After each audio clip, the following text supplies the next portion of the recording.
చెప్పండి సార్, మొత్తం జరిగింది చెప్పండి ఫస్ట్ నుంచి. ఫస్ట్ మాకు బ్రోకర్లు వచ్చి పొలం చూపించారు. పొలం చూపిస్తే ఆ పొలము మంచిదే అని చూపించిన తర్వాత దాన్ని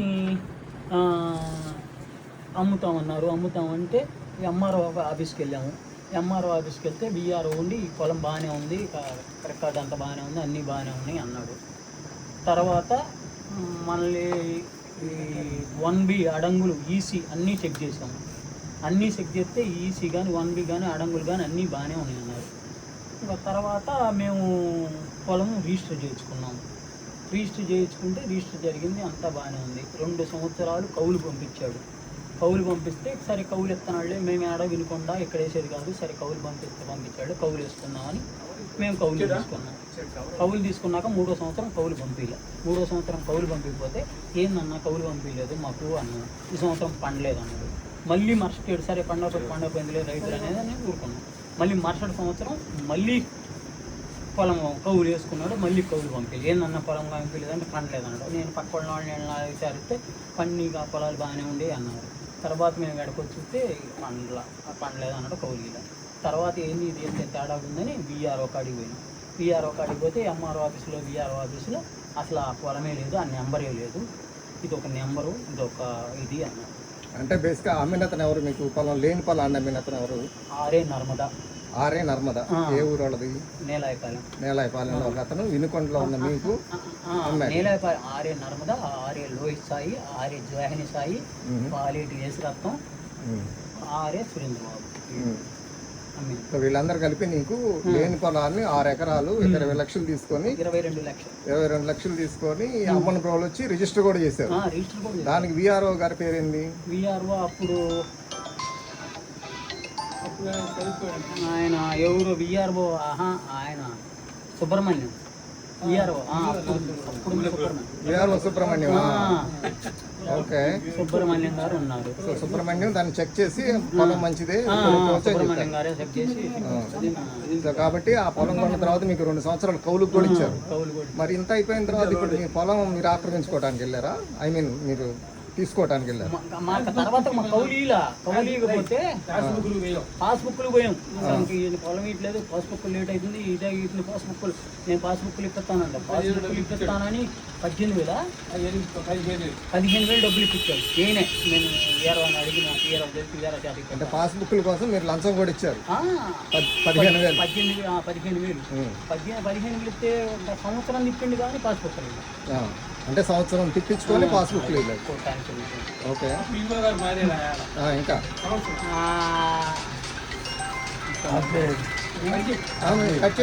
చెప్పండి, ముందు చెప్పండి. చాలా దూరం లేదు, కలెక్టర్ దాకా వెళ్ళిన తర్వాత ఇంకా ఆ పాస్ పుస్తకాలు కూడా రావాలి. పాస్ పుస్తకాలు రాక ఆయన మారిపోయిన తర్వాత మళ్ళీ ఎంఆర్ఓ ఆఫీస్కి వెళ్తే ఎంఆర్ఓ గారు చెప్పాడు. ఎంఆర్ఓ గారు పొలం లేదయ్యా ఎంఆర్ఓ గారు చెప్పారు. పొలం లేదయ్యా ఎంఆర్ఓ గారు చెప్తే ఎంఆర్ఓ గారి నుంచి ఇంకా మేము ఏం అర్థం కాదు పోలీస్ స్టేషన్ అంటే ముందు పోలీస్ స్టేషన్లో మీరే కేసు పెట్టారు, మాకు ఇలా ఫ్రాడ్ జరిగింది. మేమే కేసు పెట్టి కేసు కూడా తీసుకుంటే మళ్ళీ ఎస్పీ గారి కాడ పెట్టాం. ఎస్పీ గారి కాడ పెడితే ఎస్పీ గారి కాడ నుంచి కేసు రిజిస్టర్ చేశారు. రిజిస్టర్ చేసినాక గవర్నమెంట్ మారింది, సిఏ గారు మారిపోయిన తర్వాత 3 సంవత్సరాలు ఛార్జ్ షీట్. అంటే మీరు కేసు పెట్టిన తర్వాత కూడా దాని మీద ఏం యాక్షన్ తీసుకోలేదు? ఛార్జ్ షీట్ వేయలేదు, యాక్షన్ తీసుకోలేదు, అసలు వాళ్ళు ఎంక్వైరీ కూడా చేయలేదు. ఓకే, ఆ తర్వాత 3 ఏళ్ల తర్వాత ఏమైంది? ఇప్పుడు 3 ఏళ్ల తర్వాత ఇంకా మేము తిరగంగా ఇసుకు పుట్టినాక ఇదిగో ముంగల 22 లక్షలు మీ అసలు మీకు ఎత్తాను. సరేనన్ను. తర్వాత మళ్ళీ 16 లక్షలు. అంటే ఒక ఎస్ఐ గారు మీడియేటింగ్ చేశాడు, సిఐ గారు అంటే మీకు మీడియేటింగ్ చేశారు సిఐ గారు. తర్వాత సిఐ గారు 22 అంటే పంచాయతీ చేశాడు. 22 లక్షలు ఇప్పిస్తానండి. 22 లక్షలు ఇప్పిస్తానంటే సరే 22 లక్షలు సరేనన్ను, మీ అసలు మీకు ఇప్పిస్తానండి. సరేనన్ను. ఆ తర్వాత ఒక 4 నెలలకి ఏందండి మరి మాకు డబ్బులు ఇప్పిస్తాను అన్నారు కదా అంటే లేదంటే వాడు అడిగినంటాడు అన్నాడు. అడిగినంటే మరి ఎట్టండి ఏందండి వాడు అడిగినంటే ఎట్టా ఏందండి మీరు ఇట్లా అంటే లేదు మళ్ళీ కూర్చున్నామని మళ్ళీ కూర్చున్నాక 16 లక్షలకి చేసాడు. 16 లక్షలు 22 లక్షలది 16 లక్షలు 6 లక్షలు మధ్యలో ఎగిరిపోయి మళ్ళీ 16 లక్షలకి అంటే నమ్మకూడదు మరి మళ్ళీ మాకు ఇది అయిద్దంటే 16 లక్షలు ఏం చేశాడు అనుకుంటున్నావు, ఖాళీ చెక్కులు ఆడి చేత ఖాళీ చెక్కులు ఇప్పించాడు, బాండ్ రాపిచ్చాడు, అగ్రిమెంట్ పేపర్ బాండ్ పేపర్ తీసుకొచ్చి బాండ్ పేపర్ రాపిచ్చాడు. అవన్నీ మీ దగ్గర ఉన్నాయి ఇప్పుడు? మా కాడ ఉన్నాయి మొత్తం. ఎస్ఐ గారు నా కాడ ఉంచుతాం, మధ్యవర్తి కాడ సిఐ గారు ఆయన ఇంకోళ్ళు సిఐ ఇంతకు ముందు సిఐ ఆయన మొత్తం ఆయన కాడ ఉంచుకున్నాడు బాండ్లు చెక్కులు ఉంచుకున్న తర్వాత మళ్ళీ వాడు ఈయన అంటున్నాడు మేమేం చేయాలా. ఓకే, అంటే బేసికల్గా అప్పుడు ఇవన్నీ వాళ్ళు మళ్ళీ ఆ క్యాండిడేట్ ఇవ్వనంటున్నాడు, చెక్కులు లేవు, బాండ్ లేదు, మీ డబ్బులు లేవు, మీకు డబ్బులు చెక్కులు ఇవ్వండి. మరి వాళ్ళు ఒప్పుకోకపోతే మేము గనక మాట మారితే మమ్మల్ని ఇదయ్యేవాళ్ళు కదండి. చెక్కులు ఇవ్వండి మరి అంటే మేము ఇవ్వము. అంటే మీ హ్యాండ్ ఓవర్ లో ఉన్న చెక్కులు అన్నా ఇవ్వండి అంటే వాళ్ళు ఇవ్వలేదు, అంటే సిఐ ఇవ్వలేదు. మేము ఇవ్వను, చెక్కులు ఇవ్వను, బాండ్లు ఇవ్వను, ఏమేమను, పోనీ మీ ఇష్టం ఏం చేసుకోకపోయినాడు. మేమేం చేయాలి అర్థం కాదు. మళ్ళీ అంటే ఒక పోలీసు మీ ఇష్టం వచ్చింది మీరు చేసుకుపోండి అంటే రైతు ఎక్కడికి వెళ్తాడండి? భూషణం గారు ఎక్కడికి వెళ్తాడు? ఇంకా ఆ తర్వాత మళ్ళీ అయ్యా మరి ఏంటంటే మీకు ఛార్జ్ షీట్ వేయని ఏమి వేయను, మీకు కావాలంటే కూర్చోబెడతా, ఎంత వాళ్ళు ఇచ్చింది తీసుకెళ్ళినాను.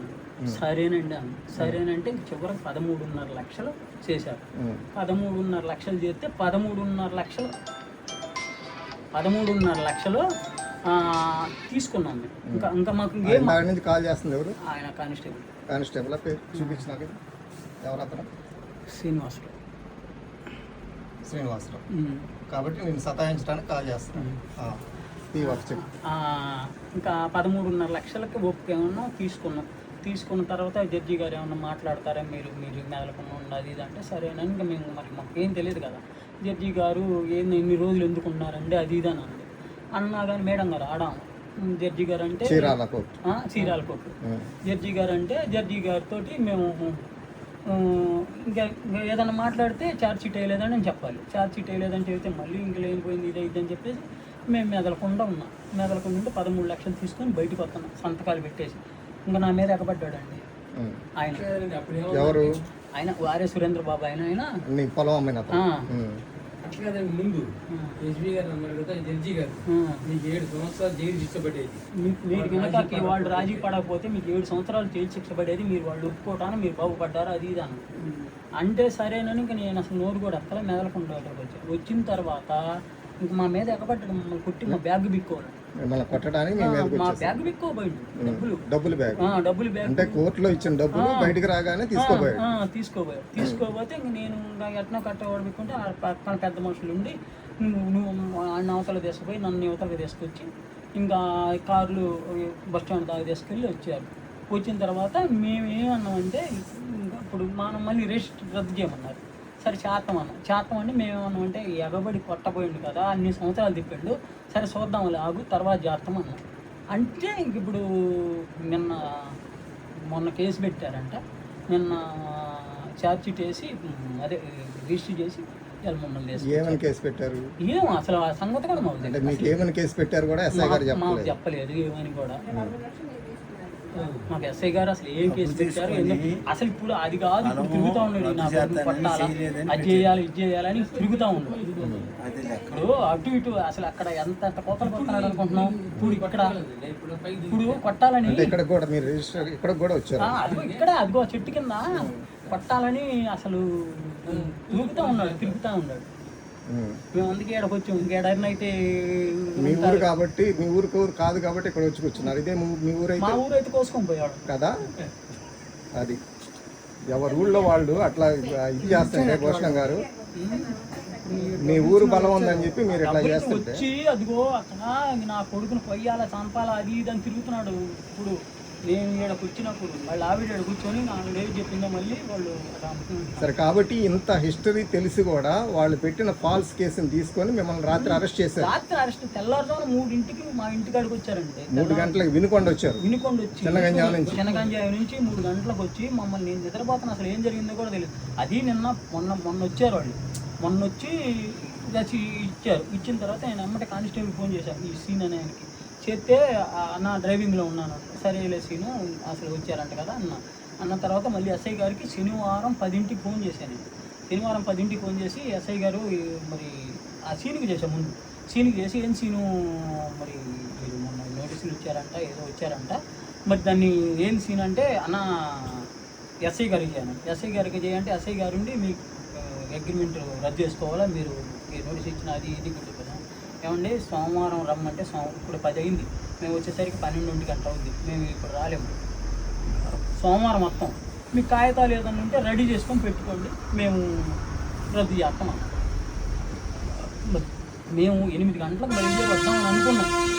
ఆయనకి ఆపరేషన్ చేసింది, ఆయనకి ఆపరేషన్ చేసినా ఏదున్నా కానీ ఇంకా రద్దు చేసుకున్నాం ఇంకెందుకని ఆయన నేను రాలేను అన్నా కానీ వరబిజ్యం అయితే ఆపరేషన్ చేశారు హైదరాబాద్.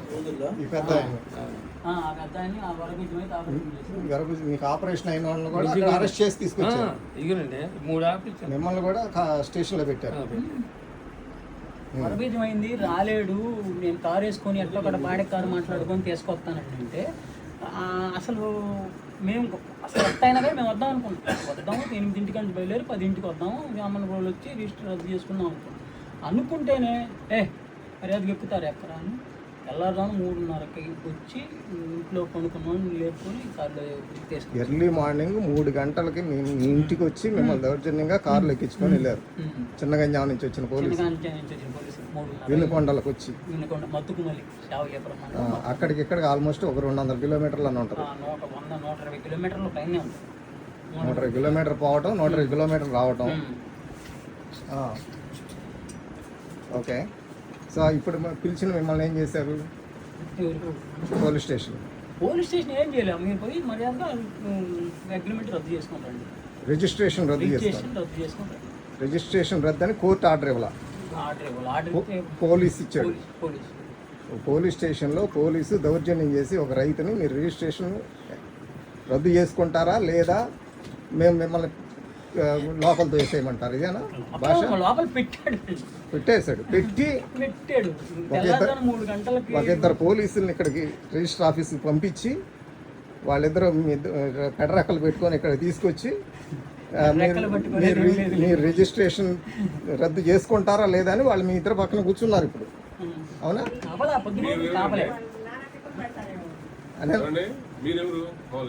నేను ఒక ఎన్ఆర్ఐ, చిన్నగంజాం మండలం నాది, సోతిరాల. వాళ్ళ చేత చెప్పిస్తా నేను వాళ్ళ సాటి మనిషిని. ఒక సిస్టమ్ తప్పు చేస్తున్నప్పుడు ఆ సిస్టమ్ తప్పు చేసిందని నిరూపించాల్సిన బాధ్యత నాకుంది. కాదు, మన ఇద్దరం రేపు కలెక్టర్ దగ్గరికి వెళ్తున్నాం.